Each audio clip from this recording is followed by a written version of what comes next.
Hello bachcho, let's read the following question. Find the pressure required to compress adiabatically a gas at atmospheric pressure to 1/5 of its volume. Gamma is equals to 1.4. Question में हमें क्या बोला है कि एक gas को हम अडियाबैटिकली compress कर रहे हैं, वो एटमॉस्फेरिक प्रेशर पे है, कंप्रेस करके उसका जो वॉल्यूम है वो 1/5 कर दिया है इनिशियल वैल्यू के, और हमें जो प्रेशर रिक्वायर्ड है वो फाइंड आउट करना है, means final pressure find out करना है। First of all we will talk about the key concept used in the question. इस क्वेश्चन में क्या की कॉन्सेप्ट यूज हो रहा है, तो क्वेश्चन में बात कर रहे हैं अडियाबैटिक कंप्रेशन का। अडियाबैटिक कंप्रेशन, जब हम किसी गैस को अडियाबैटिकली कंप्रेस करते हैं तो उसके लिए जो इक्वेशन यूज होता है that is PV raise to power gamma is equals to constant.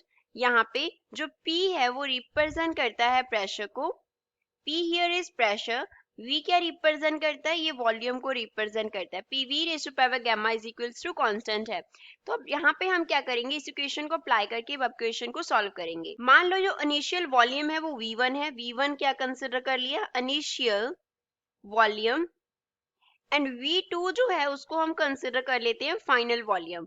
अब क्वेश्चन में बोला है कि जो फाइनल वॉल्यूम है 1/5 है इनिशियल के, means V2 is equals to V1/5 है।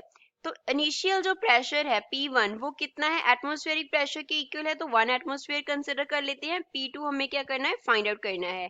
So equation is P1 V1 raised to power gamma is equals to P2 V2 raised to power gamma। अब यहाँ से P2 निकालने के लिए हम क्या लिख सकते हैं, that P2 is equals to P1 into V1 upon V2, इन दोनों का जो पावर है वो क्या हो जाएगा, गैमा हो जाएगा। वैल्यू सब्स्टिट्यूट कर देते हैं तो P2 कितना आ गया, P1 का वैल्यू है 1, V1 को एज इट इज रख लिया, V2 की जगह पे V1/5 आ गया, इसका पावर क्या है, गैमा।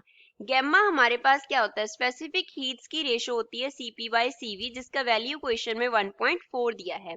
तो यहाँ से हम क्या लिख सकते हैं, that P2 is equals to 1 into 5 raise to power gamma. तो यहाँ से P2 का जो वैल्यू आ गया वो क्या आ गया, 5 raise to power gamma, that is 5 raise to power 1.4, and 5 को अगर हम 1.4 इसकी पावर करेंगे तो आंसर कितना आएगा, 9.5, एंड यूनिट्स क्या होंगे, एटमॉस्फेयर। सो कितना प्रेशर रिक्वायर्ड होगा, 9.5 एटमॉस्फेयर प्रेशर रिक्वायर्ड होगा। सो इस क्वेश्चन का फाइनल आंसर क्या हुआ, the final answer is 9.5 atmosphere. I hope you understood well. Thanks.